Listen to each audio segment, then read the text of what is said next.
First thing I need to get is your real name. It's V.R. Welch. Yeah, Virtus, V-I-R-T-U-S. R, or you want Ray, if that's the middle initials. And Welch. And Welch, W-L-C-H. And you're known now as Stub. Stub, yes. And in the Navy you were known as? Skip. Skip.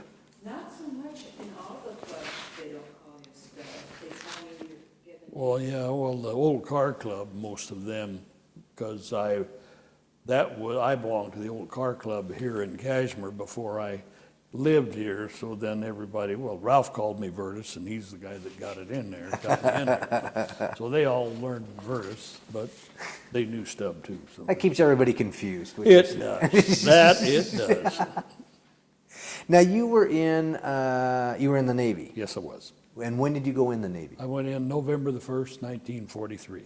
43. And I went in with my brother, and I went in with another guy from, we were in Arlington area. And all of those came to Eastern Washington. Jack Snyder was the other guy. My brother, then Jack Snyder. Jack Snyder lived just on Squilchuck up above Wenatchee. Huh. And the day he was being prepared to move over here, died of a heart attack up here at Squilchuck, at their house that they bought. But we all got back together over here, but it didn't last very long. Huh. We were looking forward to hunting together and stuff, but that didn't happen. So 43, so after Pearl Harbor. Well, let me back up a little bit. Where were you when you heard that we were at war? Do you remember that? Well, I remember the day of November the 7th, 1941. I was on the way over to see that girl there. And I suppose we talked about it, and I didn't really know at that time where Pearl Harbor was. I didn't know it was Hawaii, but I had heard it on the radio. And I remember when I drove into Arlington, well, I didn't hear it till I got into Arlington. I lived outside of the town there. And when I got gas, the guy told me that the Japs had bombed Pearl Harbor. Well, this was probably 3 or 4 o'clock in the afternoon of that day, that Sunday, December the 7th. Huh. And then I thought from there on, well, the fun and games are over, because I'm sure that I was not old enough at that time. I was still 16. And and I suppose we talked about it, and I remember the next day in school, and I should remember too, we went to high school together, that they had a thing there, and they had also President Roosevelt's speech on the loudspeaker there, so we all listened to it when he addressed the nation and declared war on Japan. And I remember that. I suppose you remember too, don't you, Vi? She doesn't hear very well sometimes. That's okay. That's okay. I'll speak loudly when you get in front here. But then she might tell you the same things when she gets up. Oh, that's fine, because it's good to have the juxtaposition. So you were 16 years old when the war started? Yes, it was. So you were like a sophomore, junior in high school or something? Junior. Yeah, I was a junior. Did you realize what that meant? Oh, well, my dad had been in World War I, and I'd had some tales from him and knew that a war was a supreme effort, but not having ever experienced it. I can't say I really realized what it was all about, but I recognized that we were going to do whatever we had to do to win a war. And I was pretty impressed about the things that happened, because I know that probably that was a Sunday, and probably the Monday when I went to school, it was said you aren't going to get any more new cars. They were all froze. Nobody was going to get anything, that it all was going to go to the war. Well, it wasn't really that solid, because later on I was aware of, one guy I worked for, he got a brand new 42 Chev, and I thought, well, you're pretty lucky to get one of those, but he was a farmer and went through what the procedures were to get that. But you couldn't just no longer go down there and buy a car. It was, and I don't know the date's accurate, but it was very soon after the Pearl Harbor. So you had 2 years stateside to deal with I rationing and things? Yes, I did. So did that change your high school a lot at that time? Well, I didn't suffer very much on that. We lived on wasn't really much of a farm, but at least we had the wherewithal to put in for farm fuel supply, and we got some, kind of to our surprise. But we did have adequate gas with that farm supply of fuel. And I don't remember much. I do remember the fact that we had to keep our shades turned. We didn't have any outside lights. And I think at that time they used to put those blinders over the headlights, if I remember correctly, so that the lights didn't shine up in the air, but they were a godsend on the fog we had over there anyway. That made them work pretty good if you had those masks over the top of the lights. But that kept it from shining up in the fog in front of you, so it even operated better when you were in a fog over there. Huh. And we had a lot of news about it on the radio, and that kind of stuff. That days all we had was radios. And I remember that my brother and I and some other young kids like we are did a lot of salvaging tires. There were tires that had gone, people rolled them over a bank or done something else, and they were collecting the old tires because rubber was a primary product at that time, right early, because apparently our rubber came from some of those islands in the South Seas or somewhere. I never really understood what all of it was about, but the supply of raw rubber was very limited, so they were trying to recycle old tires and stuff like that to get things going. And I know it wasn't very long after that you couldn't buy tires, and that there were, I know we had told a couple of times, there were cars that just got abandoned someplace because somebody couldn't, and they had good tires on them, so we did what we could to procure some good tires. Also, I remember we told the rationing board a few times that there were good tires, and I don't think they really say anything discouraged us about getting them. Said if you can get them, get them. So you'll be better fixed than you are without. So when you got the tires, where did you take them? They would have been some we could have used on the vehicles we had. Oh, okay. So you procured them for your own. Yeah, at that time in high school, I had a vehicle. My brother had a vehicle, and Vi's brother had a vehicle, and a number of the other high school kids we knew had vehicles at that time.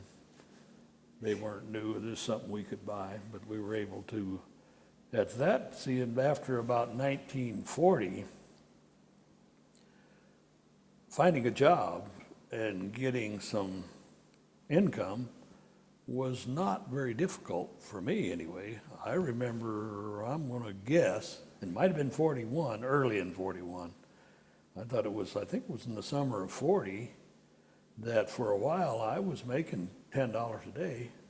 And that was, I was floating in dough. I didn't make that very much, but I made it during the summer. And then I worked on farms the other time for some kind of income anyway. So when the war started and you were too young to go in, a lot of the men left. A number did, yes. Even out of our high school class. Those that were 18 in our senior year, that was 44. Most of those left. Huh. Not 44, 43. 43? 43, yeah. And some of them left late in 42 sometimes. They might have been, if they were little older kids and they were juniors in high school, they probably went in the service. And I heard a few of them lied about their age. Well, I'm sure if they did. Yeah. We were my brother and I are only 10 months apart. So then we had to choose the time. We had never registered with the draft board because when he turned 17 on the 13th of September in 43, and we went in the service the 1st of November, and I was still 17, hadn't turned 18 yet. So we all went in for what they called the kiddie cruise. That was regular Navy. We weren't in the reserves. We were regular Navy. And the same with Jack Snyder. His birthday is December the 7th. So he would have been 18. See, he was a little behind me. So he was still 17 on November the 1st. So we all went in to signed up for regular Navy from 17 till the day before you're 21. Huh. So when did you decide to, when or how did you decide to join the Navy to enlist? I'm sure we all talked about that and said, well, they're going to get us. We can fiddle around until we're 18. And Jack and I, we were pretty vulnerable, but my brother would just turn 17. He had another year anyway. But I said, as soon as we turn 18, we're going to have to go register. And if we don't do something, we're going to end up in the Army. And I didn't really want to get in the Army, so I said, we better go in the Navy. So that's where we went. So do you remember what you were doing the day before you actually went into the service?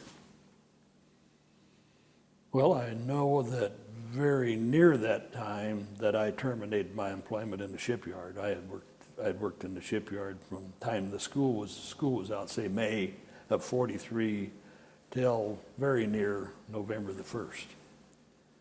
And then maybe we had 2 or 3 days just fooling around. And we had already enlisted earlier, but our day to report was November the 1st. So which shipyard were you in? I was in the Everett Pacific Company, same one Vi worked in. Oh, okay. It was in Everett, Washington. And what was your duty there? What were I was a marine electrician. That was during a war, and you could get to be a journeyman pretty fast, because when I had electricity and science courses when I was in high school, and I had a little knowledge on electricity anyway. And so I went into the shipyard and was able to do fairly decent on their electrical tests for a young kid. And I got put in the electrical crew. And then there was an opportunity to get an apprenticeship, and that was only a 90-day apprenticeship. And I said, well, I'm working for 65 cents an hour, and it goes up to what, $1.25. I'm not that dumb. If I can do her 90 days, I'm going to be available. So that's what I did. And I don't know if I learned very much, but at least I was called a journeyman marine electrician at that time. Pipe bender, basically, and wire puller is what you were, and had made up a few of the panels, the ship's panels and stuff, and wired them in. So here's a 17-year-old kid. Yes, that's correct. And all of a sudden you're in this adult world of building ships to send them off to... Yeah. Huh. And Do you know any of the specific ships you worked on, or were you working on? No, they were a couple of different types. One, they built dry docks at the Everett Pacific, so they were sections of things. So I recall working on the dry docks. And then I worked on I think they were minesweepers. I think they were wooden boats that they built there. Huh. And I worked some on those, but mainly I worked on the dry docks. And that had to all be waterproof stuff, so it was a little different thing. But I learned a lot anyway, I thought, for the little time that I was there. So you were still kind of, for lack of a better description, a snot-nosed young kid. Well, I'm sure that's a good description. And now you're going to go in and get your hair trimmed and get the shots and get the uniform. Where'd you go now? Well, I went to Farragut. We all three, and then I was one, went to Farragut, Idaho, and went through we went to Seattle first, and then there we had some of the indoctrination. I'm sure we had shots and everything. Didn't get any uniform. We're still in our civilian clothes. Then they put us on a bus or train, I can't remember now which it was, and went to Farragut, Idaho. Then the rest of the indoctrination, the haircut and the uniform and that stuff all was there. And we were in boot camp then from then until Christmas. I got home for Christmas that year. So from November the 1st until, and they may have cut it short a few weeks just to get you out there for a Christmas vacation. Huh. But we were home for Christmas in 43. So where did you first see active duty then? Where did you go? Well, then I was very fortunate that I went to school then. So when I went, we were here for Christmas vacation, and I returned to Farragut, and I was in what they called OGU, outgoing unit. And I remember seeing Jack in there, And my brother, as soon as I got back there, if I remember correctly, he was off to sonar school. So then I was waiting in there, and I wasn't really sure what I was waiting for, but I found out later that I was to go to pre-radio school, which is in Chicago. So I was shipped up there, I'm going to say late in January, because I was in that OGU for 2 or 3 weeks anyway. Everybody else come and went, and I was still there feeding the furnace, I remember, and all of a sudden I went to Chicago. And when I got there, the school hadn't been built yet. It was a high school they were converting to a Navy school. So then I spent 2 or 3 weeks moving desks and whatever else there was that they told you to do to get the school ready. And that was the first time I ever had anything association with Marines, because that school, see, Marines went to a Navy school, and we had Marines they had a group of Marines along with sailors in there, and that's when I first found out that you agitate the Marines all you can. You were encouraged to do that, and they were encouraged to agitate the sailors all they could. So there was fun and games a few times. Little horseplay going on? Little horseplay, sometimes fist fights and stuff, all that, just camp fever. So can you remember any, did you play practical jokes, or how did you? Oh, sure, we used to, I remember, well, the Marines had to do more work than we did. I began to appreciate Marines because they were out drilling when we were just sitting around there shooting the bull and kind of resting up, maybe chow time. And they would be out there drilling back and forth, and then we'd holler the commands out the window or something, and the Marines would all do something different. And the sergeant down there, he was going bananas. And the Marines themselves were not figuring, if we ever get you guys out here, we're going to educate you. But we had a little of that fun and games. And if we were out in Liberty or something, once in a while we'd have a little altercations with the Marines. It wasn't anything serious, just fun and games type thing, I guess. But we agitated each other. They did their share too. I got to take my hat off to the Marines. They did their share. They'd break ranks and try to run up to the windows or something and get to us, but we'd figure out a way to escape too. So where did you go after? After I was in pre-radio school, I went to Del Monte. That's in Del Monte. What was it? It was a pretty fancy resort, I think, once upon a time. It might still be again now. It was a large hotel in Monterey, California. Oh, yeah. Del Monte is still something that people know down there. I think there's still a Del Monte. It was a very nice golf course. They had a riding stable, and they had a horse racetrack maybe, or some kind of a riding track, and they had a nurses' school there, and that was always kind of neat to see all them young girls go around there. And it had been an officers' school before I was enlisted, and that was what they called a advanced radio school, and I was there for 3 months then. And it was nice weather. I went down there, I think probably I was out there in January. I was February, maybe March, and got out of Chicago where it was colder than a bugger, and went to Del Monte, California, or to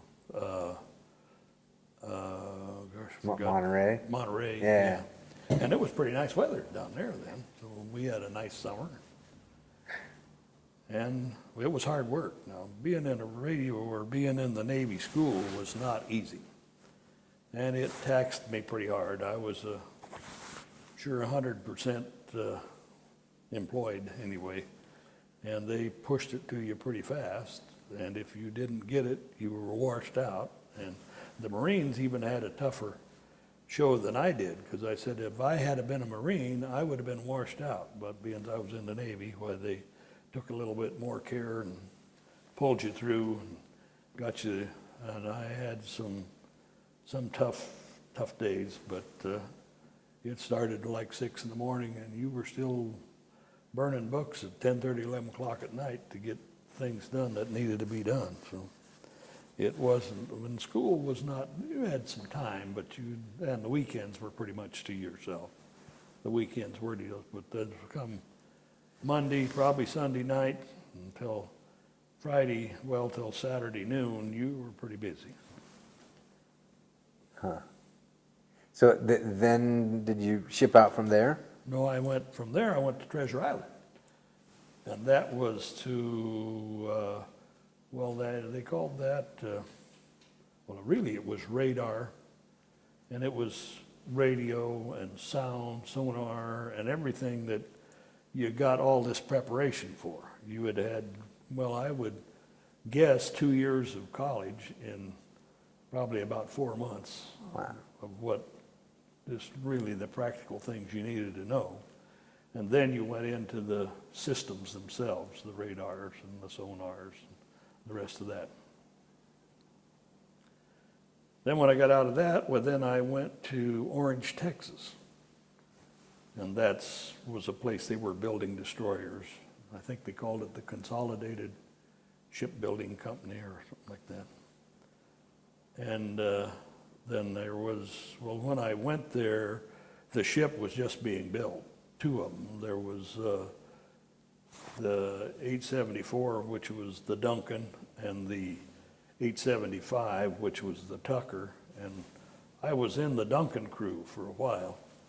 And then I thought that's where I was going to go. Well, found out that when I went with that ship when it went in commission, but when I got back to the beach, they said, you aren't going with these guys, you're going on the next ship. So then I was reassigned to the Tucker.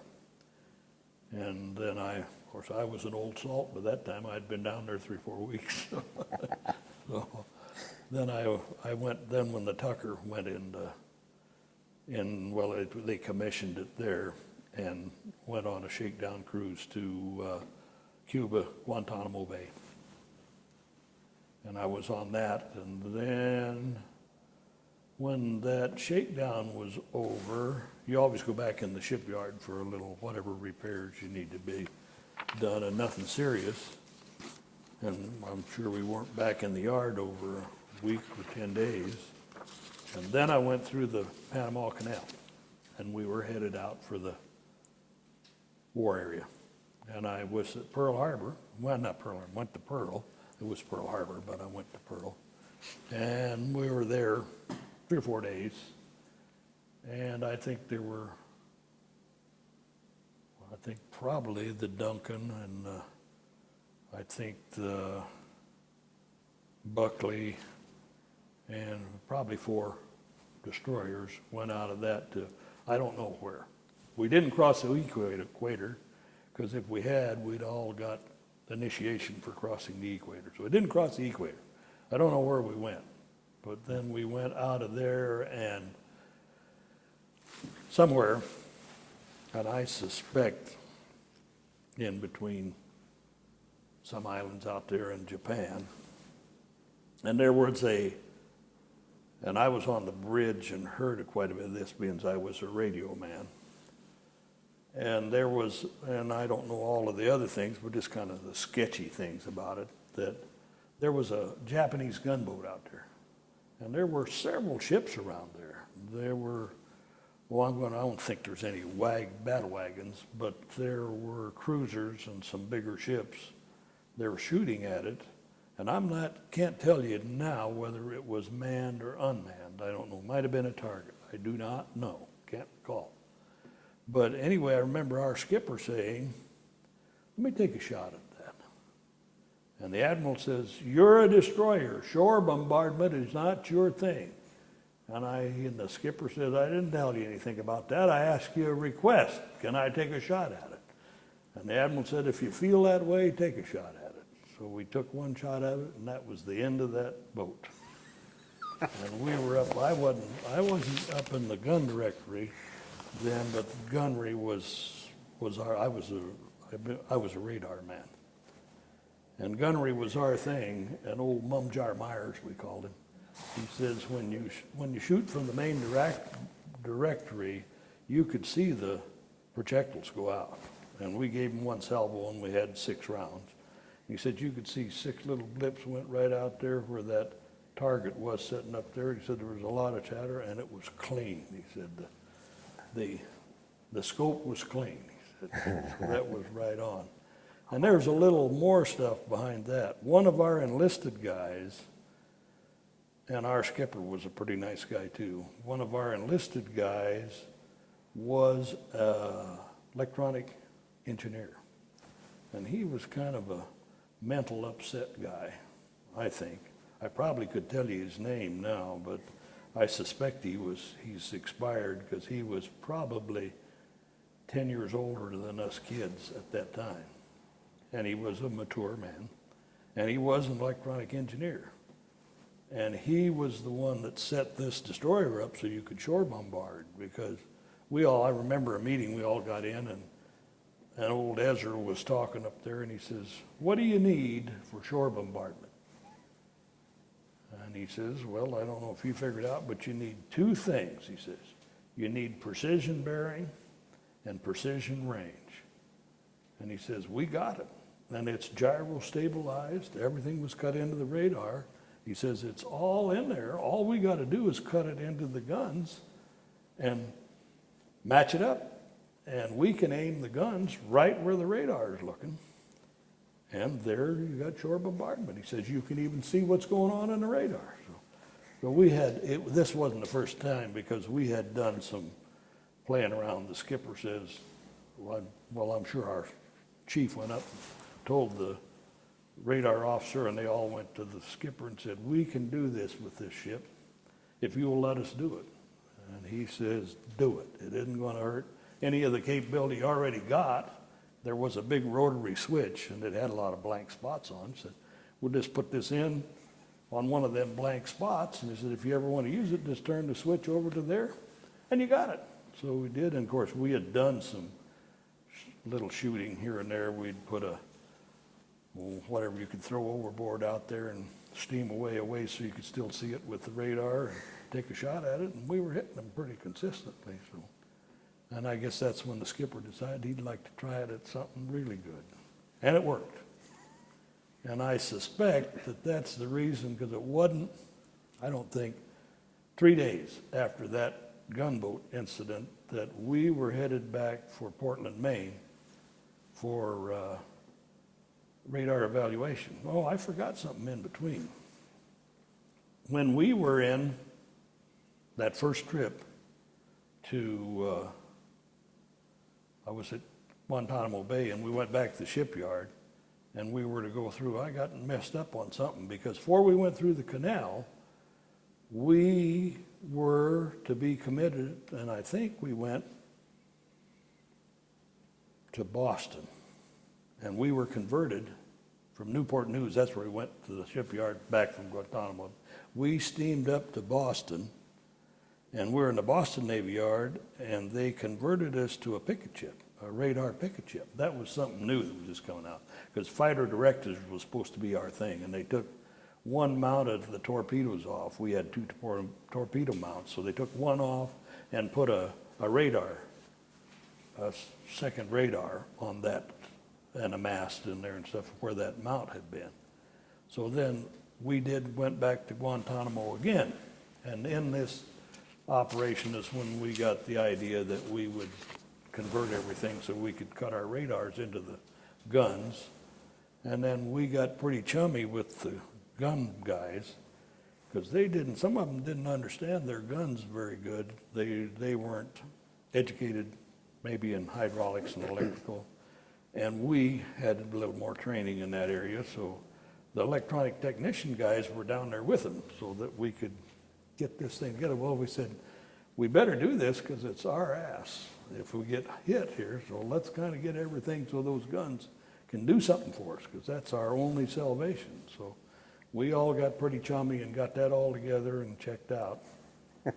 And then that was after we made a second trip to Guantanamo Bay before we went through Pearl. And then the rest of the story is the same. We went through, not Pearl, we went through the canal and then to Pearl and then departed from there. And then we got through all this other chatter, and we were turned around and come back to Pearl and back through the canal and went up to Portland, Maine. And that's where we spent the remainder of the war in Portland, Maine. And there were 4 tin cans up there, and I know the Buckley was back there. It may not have been there in the first trip, but it was one of them I remember up there. And we were towing, well, the Navy or Air Force, somebody was towing sleeves across there, and then they'd fly drones, unmanned airplanes up there for target practice. That's what we were there for, to evaluate our ability to knock down airplanes. Or never, it was really airplanes, but, and I remember they used to, well, we had another thing, if you shot your sleeve down or your target down that day when the 4 destroyers, and then we all went back to the beach and you had liberty. So it was a kind of a little incentive to get your act together. And the other 3 ships, I remember they used to tell them, now you make 3 passes over those destroyers before you make 1 pass over that last one, and that was the Tucker. And I can remember several occasions they made 3 passes over the others, and they filled the air full of shells, and they made 1 pass over the Tucker, and we'd have that sucker, and that made you feel pretty good. And I think it made the old skipper feel pretty good, because he said, well, I remember he told all us electronic, there was a little other stuff happened there too, but he told all of us electronic guys, if you keep this record good, you get liberty every night. So that was pretty good. But he says there's another thing, if there's a piece of equipment on here that ain't working, you ain't going on liberty or nowhere else till that works again. So that was a little incentive to keep things working right. And we liked it when we could get the target down and get the liberty every night. So, and that worked. Most of the time we're there, but it wasn't very long that we were there that the war was over. Yeah. Did when you first fired that at the one ship, when the admiral said you guys aren't supposed to do that, he said, well, if you're in the Viking, did the admiral come back with a response when you took that ship out, or? Well, I don't remember much more about what was happening there. It probably was pretty quiet because I don't remember much of any response. I imagine the skipper said something because he was usually pretty good. He probably said, does everybody operate left-handed around here or something? Because he was a good skipper, because I remember we used to come in to tie it up, and a number of the guys, the skippers, they didn't do it too good. They were having a lot of fumbling around and monkeying around with winches, and he used to bring his in and tie it up and throw a couple lines overboard and just let the duty crew tie her up. The rest of you guys could go on liberty. So he was, and he could do it. He could handle a ship pretty good. He knew how to handle it. Now, Dale wrote, and you'll have to explain this to me because I didn't fully understand it, about the kamikaze one-man torpedo. Oh, okay. Well, that was after all of this now. And when the war was over, we were still playing fun and games up at Portland, Maine. And it wasn't, like I'm saying, very few days after that our buns got shipped back through the canal again and over to Pearl and on to Japan for police duty. And that's where that happened. When we were in Japan on this police duty, just one ship out there, and some of the places, well, we went, I remember there was a lot of trucks and junk on the beach there, and they were all Jap stuff. And some of us guys would go over there. We had a little fuel or could steal enough out of the rest of the trucks runner. We'd pour it into one, get it fired up, tear around up and down the beach with it. Nobody bothered you. We're just over in Japan. And we got in this one harbor, and it had several kamikaze boats in there. And they were just, the Japs just left them. So we just got in. They had like a regular old Shiv 600 engine in it. No in and out. You just fired them up and went.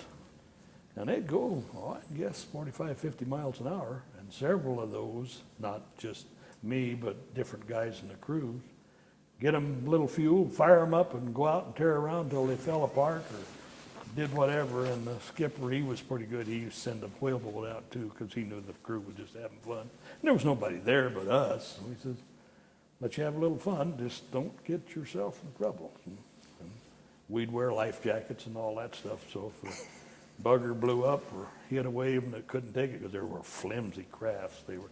They didn't have any armament on them. We'd had them just nothing but just a boat, where the place where you could put a bomb, torpedo and all that, but none of that was on it. It was just the motor in the boat. So that's what they had been used for, though. Well, They that's carried. what they were designed and built for. They were Jap kamikaze boats, and of course none of that was there. I'm sure that somebody ahead of us took care of all the armament and sunk it or exploded it or did something. I don't know what happened, but the boats were still there, and that's what we were playing with. So similar to the kamikaze pilots, But These these were- were torpedo boats, yeah. they'd go out and And run right into the side of a ship and blow themselves up and do what damage they could to the craft they hit, anyway. at like 50 miles an hour. We went around. It seemed like you were going like the wind, but I would imagine they went 40, 50 miles an hour, any 45 maybe. Because they had a Shiv engine in them, 600 engine, just a straight shaft to a prop. And you could drive them, but if you were going to stop, you had to shut the engine off. And of course, that's when you just started her up again and took off, and you could change the speed. But of course, when you're a young guy like that, only one speed, wide open. So you ended up in Japan doing police duty, you said, after the war. That was after the war, yes, sir. So what was that like? Or do you remember where you were in Japan? Well, I remember we were in one place, was a Miyaka Shima, I remember that, and there were several Shimas. The little islands, as best I can remember, they called Shimas. And we were in 2 or 3 or 4, and I remember main thing we did was deliver mail, I think. We would go out and go alongside of a tender or something that had carried the mail and pick up the mail because we were a smaller ship. And they were army bases on these little islands. Then we'd take the mail to them. And the skipper brought back a Jeep, I remember that, a brand new Jeep. He put her on the back of the ship and brought her back. So Little personal souvenir there? a little personal souvenir over there. And we were in a number of, they were Japanese catches. My brother and I had 6 brand new rifles, Japanese rifles, when we came back. You weren't supposed to take it, but that was another thing. If you didn't get caught with the board ship, why, the skipper didn't go in. And I still have over here a brand new Japanese World War II transceiver, a radio transmitter, the little generator that went with it, and the instruction book, and the whole shebang over here. And I thought, well, maybe someday somebody will just have to have that, and I would sell it, but it's brand new. I got it over there. The batteries, they're still dry. The whole mess is over there yet. I still have that right here in Kashmir. Are they Y2K compliant, you think? I doubt it. Huh. When they announced the war was over, where were you then? I was in Portland, Maine. And do you remember what that was like? Yes. I was a shore patrol. I had shore patrol duty that night. And there was 3 or 4 of us did. And the war was over, and we said that was going to happen once in our lifetime. So we just took our shore patrol leggings and tossed them in a garbage can, joined the rest of the fun when the war was over, and nobody ever said a word. So that's just passed over. Everybody else was celebrating the same as we were, so didn't go back and report in. There wasn't any, everybody was just having fun. There wasn't any trouble anywhere. And I guess maybe that was part of it. But best I remember, all of us that were on shore patrol in the gang I was, took our leggings and threw them in the garbage and said, the stick and the whole worst of it and the belt, said, we're going to just enjoy the evening. And we did.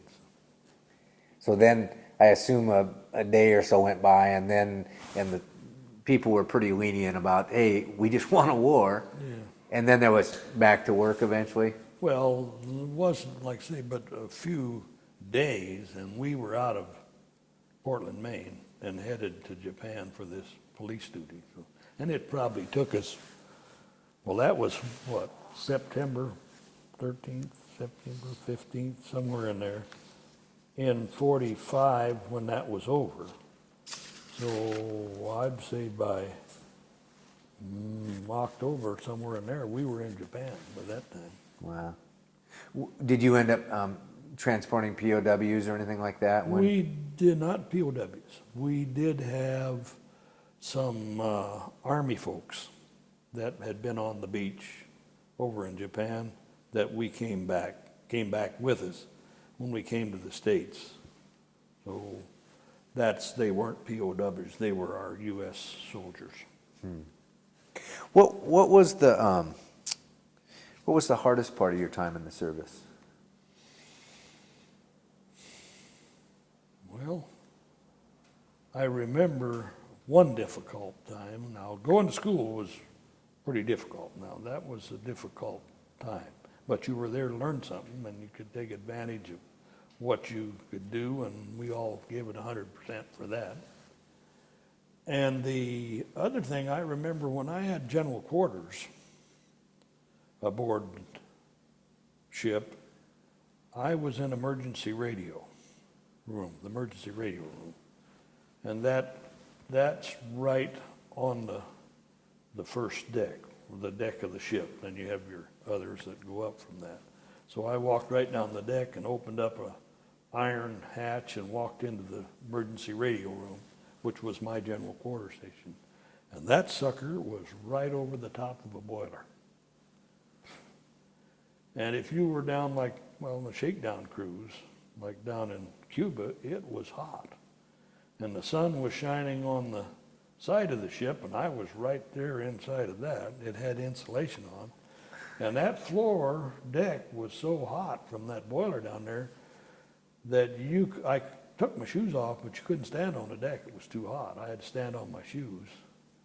And I'll tell you, the sweat run off from you when you were sitting in there. And everything had to be closed up, and there was no blowers on. Well, I decided after a while that was enough of this crap. So I cracked the hatch open. The hatch was there. I was the only guy in there.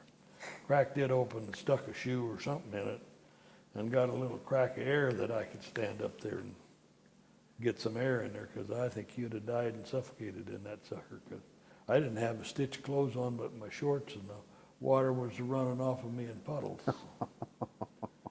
So that wasn't, and then I told them later I cracked the hatch, and nobody hollered. Said, well, if the bullets start flying, and we never was with any bullets flying, well, there were some. They had their drill things where some airplanes would come by and strafe around you, but they didn't hit the ship.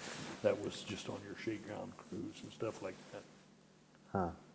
And we never actually got into a battle where somebody was shooting back at us that I can recall.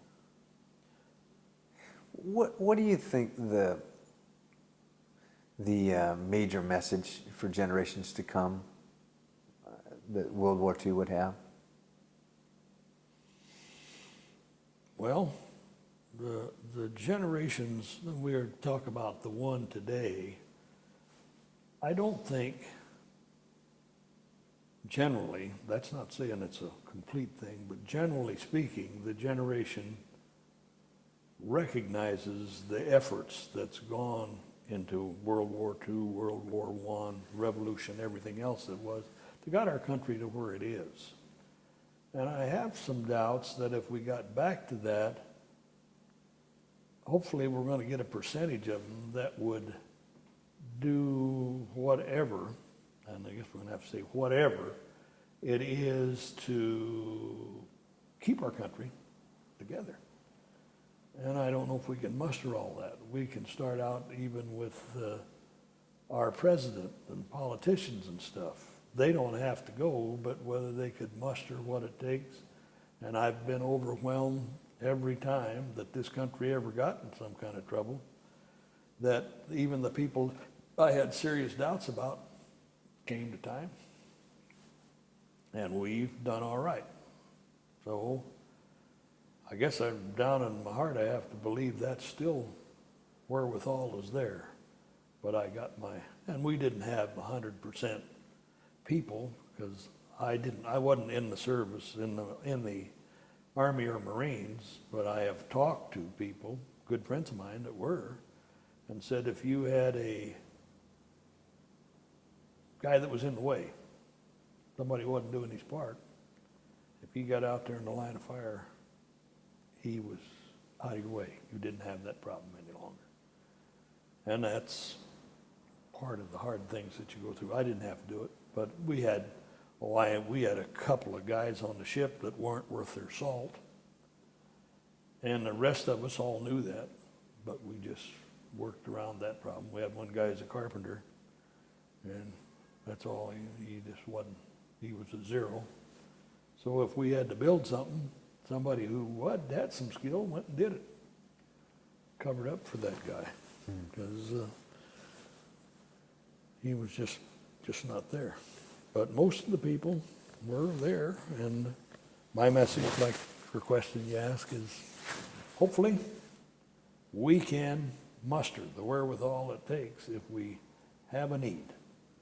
And that's probably my message to the rest. Keep in mind that you didn't get on top of this ball easily. All of us, this generation was placed there.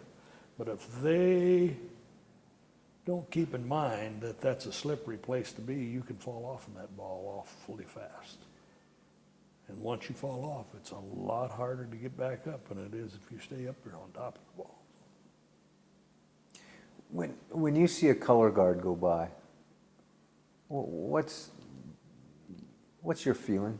Well, I'm appreciative of that. I love this America, and the flag stands for that. And of course, I was brought up that way too, I suppose. My dad was a veteran in World War II, World War I, so I got a lot of admiration, and I think about all the efforts that got United States where it is.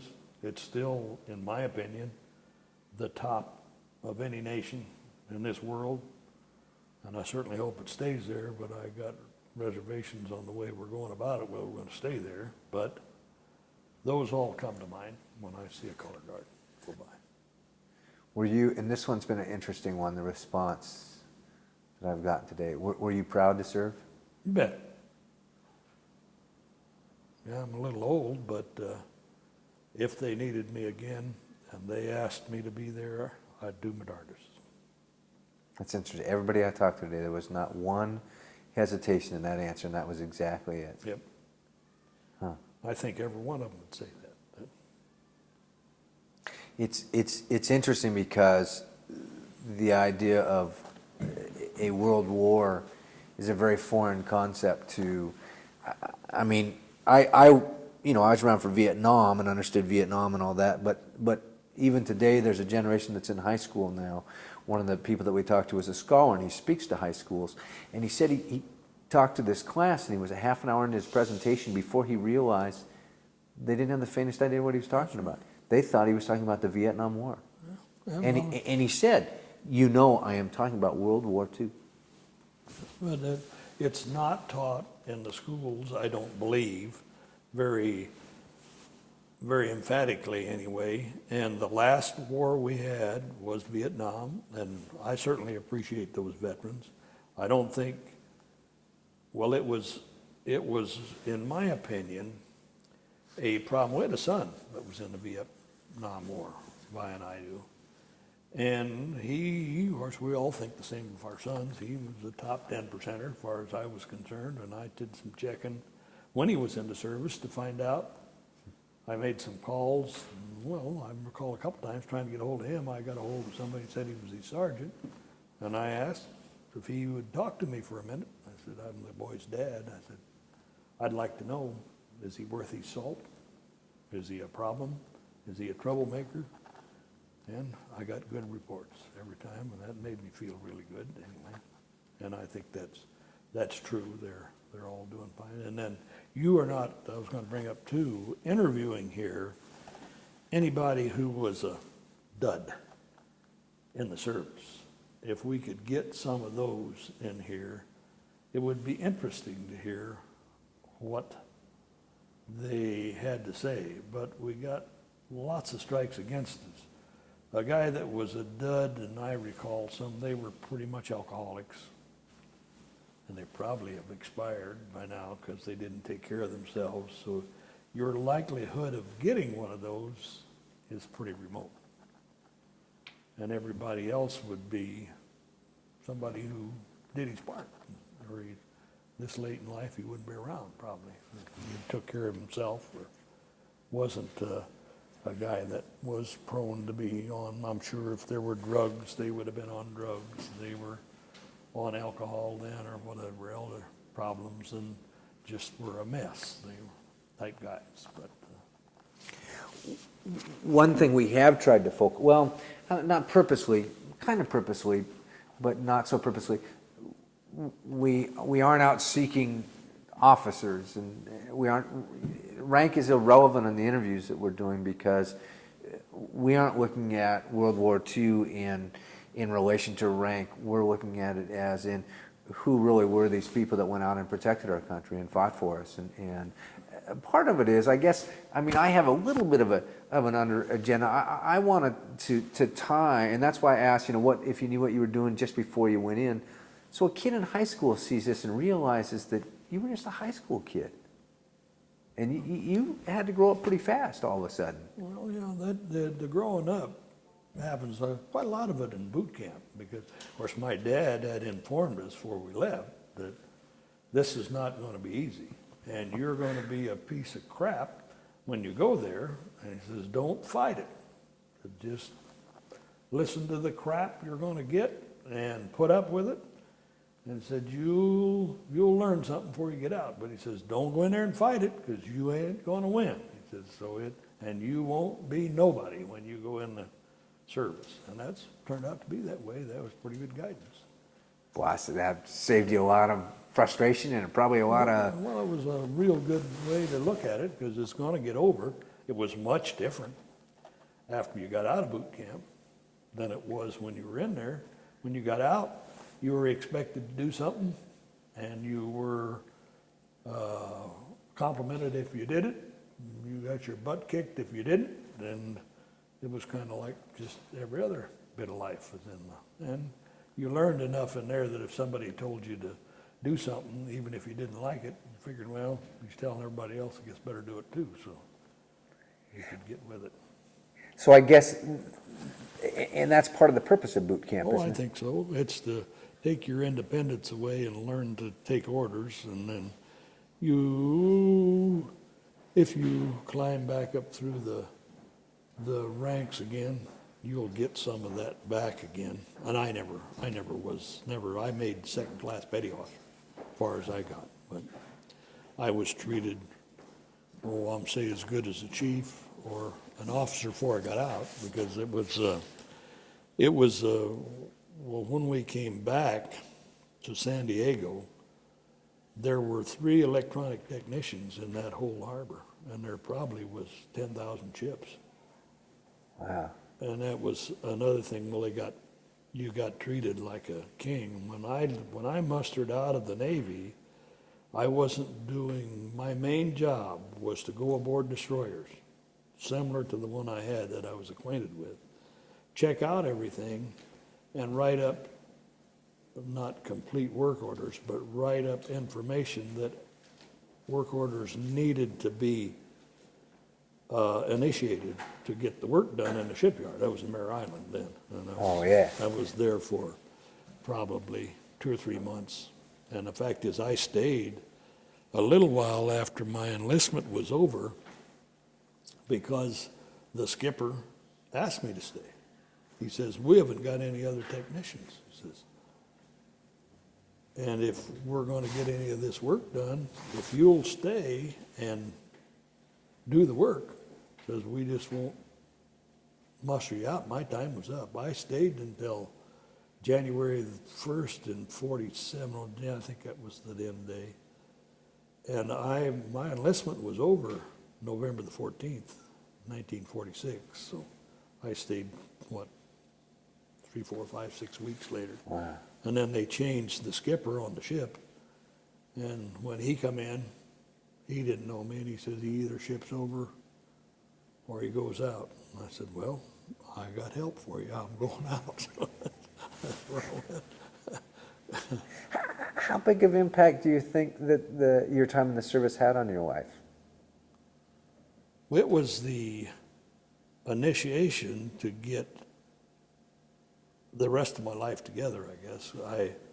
I learned a trade, electronics, when I was in there, and I was in a position to where opportunity to learn it pretty well, and I think I did pretty well. And I went from that to work for the Boeing Company as an electronic technician, and progressed up through that to management in electronics, and then I drifted away from that later as the steps went off and went in just plain old manufacturing, because it was a little broader thing, but always had a thirst to go back to just being electronics.